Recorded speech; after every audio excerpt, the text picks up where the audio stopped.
मैं लाल के year beer पियौ नहीं पीता हूँ मैं लाल के हाथ में मिलावा नहीं चुमा ले हूँ गाल के धुल खावा हूँ लौकी तय मोर बन जा डौकी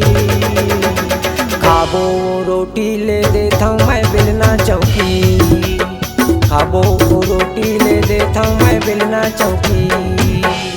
ईयर बियर पियत नहीं पीथस तै लाल के ईयर बियर पियत नहीं पीथस तै लाल के हाथ ते मिलावत नहीं तुम्हारे बेगाल के ते खावा बे मन लौकी बना ले डौकी ओदे हूँ रोटी ले देगा ते मिलना चौकी ये राजा जी ले वो संग ओदे हूँ रोटी ले देगा ते मिलना चौकी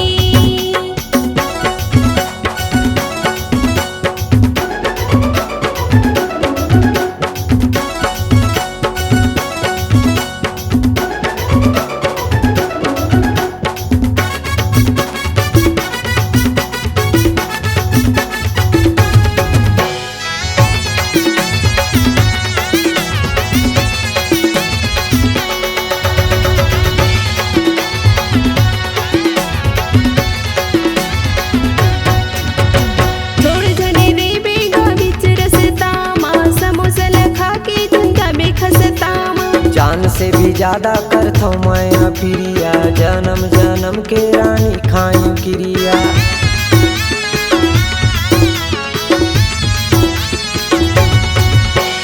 छोड़ जने दे बेगा बिच रसता माँ समोसा लखा के झुंका बेखसता माँ जान से भी ज्यादा करता हूँ मैं प्रिया जन्म जन्म के रानी खाई क्रिया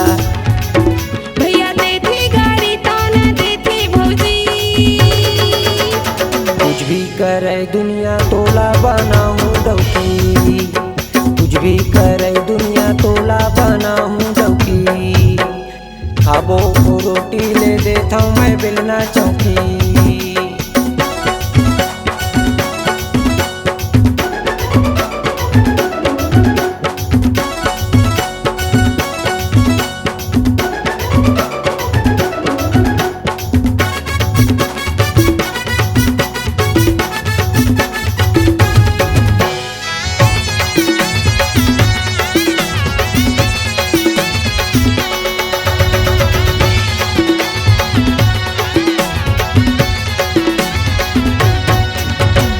छोड़ते हैं नशा छोड़ दे दारू पानी तय मोरे राजा गा मैं तोरे रानी छोड़ दिए नशा छोड़ दिए दारू पानी रचूं इतिहास लिखूं कहानी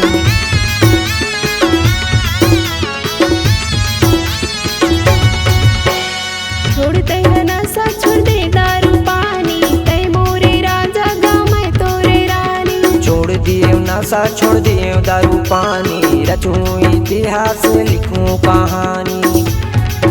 लोगे लइका ना पढ़ा के लिखा के बनावो फौजी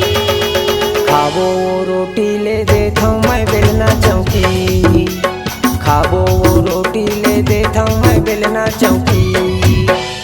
ईयर बियर पियौ नहीं पीता हूँ मैं लाल के ईयर बियर पियौ नहीं पीता हूँ मैं लाल के हाथ में मिलावा नहीं चुमा ले हूँ गाल के धुल खावा हूँ लौकी तय मोर बन जा डौकी खाबो रोटी ले देता हूँ मैं बेलना चौकी ओदे हूँ रोटी ले देगा ते मिलना चौकी खाबो रोटी ले देता हूँ मैं बेलना चौकी ओदे हूँ रोटी ले देगा ते मिलना चौकी